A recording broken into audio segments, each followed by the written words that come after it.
ಇದು lemon pepper chicken fry ತುಂಬಾನೇ ಜ್ಯೂಸಿಯಾಗಿ ಟೇಸ್ಟಿಯಾಗಿ ಸ್ಪೈಸಿಯಾಗಿ ಸಖತ್ತಾಗಿರುತ್ತೆ. ನಾರ್ಮಲ್ ಆಗಿ ಮಾಡ್ಕೊಳ್ಳೋ ಚಿಕನ್ ಫ್ರೈ ಬದಲು ಈ ರೀತಿ ಟ್ರೈ ಮಾಡಿ ತುಂಬ ಇಷ್ಟಪಡ್ತೀರಾ.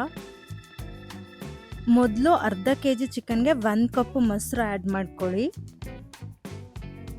ಇದ್ರ ಜೊತೆಗೆ ಸ್ವಲ್ಪ ಉಪ್ಪು, ಅರಿಶಿನ ಪುಡಿ ಹಾಗೂ ಪೆಪ್ಪರ್ ಪೌಡರು, ಅದ್ರ ಜೊತೆಗೆ 1 ನಿಂಬೆ ಹಣ್ಣಿನ ರಸನ ಹಾಕ್ಕೊಂಡು ಮಿಕ್ಸ್ ಮಾಡಬೇಕು.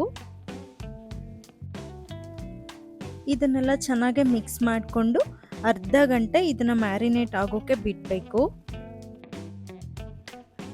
ಆಮೇಲೆ ಬಾಣಲಿಗೆ ಸ್ವಲ್ಪ ಎಣ್ಣೆ, ಸಣ್ಣಗೆ ಕಟ್ ಮಾಡಿರೋ ಬೆಳ್ಳುಳ್ಳಿ ಮತ್ತು ಈರುಳ್ಳಿ, ಕ್ಯಾಪ್ಸಿಕಮ್ ಮತ್ತು ಹಸಿಮೆಣಸಿನ್ಕಾಯಿ ಹಾಕಿ ಚೆನ್ನಾಗಿ ಫ್ರೈ ಮಾಡ್ಕೋಬೇಕು.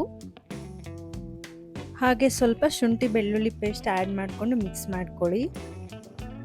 ಇದೆಲ್ಲ ಫ್ರೈ ಮಾಡ್ಕೊಂಡು ಆದಮೇಲೆ ಮ್ಯಾರಿನೇಟ್ ಮಾಡ್ಕೊಂಡಿರೋ ಚಿಕನ್ನ ಮಿಕ್ಸ್ ಮಾಡ್ಕೊಳ್ಳಿ.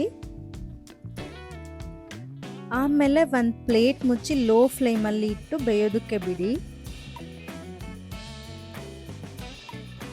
ಚಿಕನ್ ನೀರು ಬಿಟ್ಕೊಂಡು ಬೆಂದಿದೆ ಅಂದಾಗ ಸ್ವಲ್ಪ ಗರಂ ಮಸಾಲ, ಸ್ವಲ್ಪ ಜೀರಾ ಪೌಡರು, ನಿಮ್ಗೇನಾದರೂ ಸ್ವಲ್ಪ ಸ್ಪೈಸಿಯಾಗಿರಬೇಕು ಅಂದರೆ ಸ್ವಲ್ಪ ಚಿಲ್ಲಿ ಪೌಡರ್ ಆ್ಯಡ್ ಮಾಡ್ಕೊಳ್ಳಿ.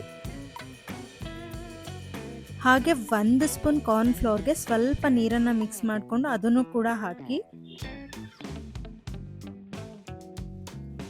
ಚಿಕನ್ ಚೆನ್ನಾಗಿ ಬೆಂದಿದೆ ಅಂದಾಗ ಸ್ವಲ್ಪ ಕರಿಬೇವು ಸೊಪ್ಪು ಮತ್ತು ಸ್ವಲ್ಪ ಕೊತ್ತಂಬರಿ ಸೊಪ್ಪು ಹಾಕ್ಕೊಂಡು ಮಿಕ್ಸ್ ಮಾಡ್ಕೊಳ್ಳಿ. ಆಮೇಲೆ ಚಿಕ್ಕದಾಗಿ ಕಟ್ ಮಾಡ್ಕೊಂಡಿರೋ ಲೆಮನ್ ಪೀಸಸ್ನ ಆ್ಯಡ್ ಮಾಡಿದ್ರೆ finally lemon pepper chicken fry ರೆಡಿಯಾಗಿರುತ್ತೆ. ನೀವು ಕೂಡ ಮನೇಲಿ ಟ್ರೈ ಮಾಡಿ ಹೇಗಿದೆ ಅಂತ ಕಮೆಂಟ್ ಮಾಡಿ. ಈ ವಿಡಿಯೋ ನಿಮಗೆ ಇಷ್ಟ ಆಗಿದ್ರೆ ಪ್ಲೀಸ್ ಲೈಕ್ ಮಾಡಿ, ಶೇರ್ ಮಾಡಿ, ಕಮೆಂಟ್ ಮಾಡಿ. ಹೀಗೆ ಸಪೋರ್ಟ್ ಮಾಡ್ತೀರಿ ಗಾಯ್ಸ್. Thank you all.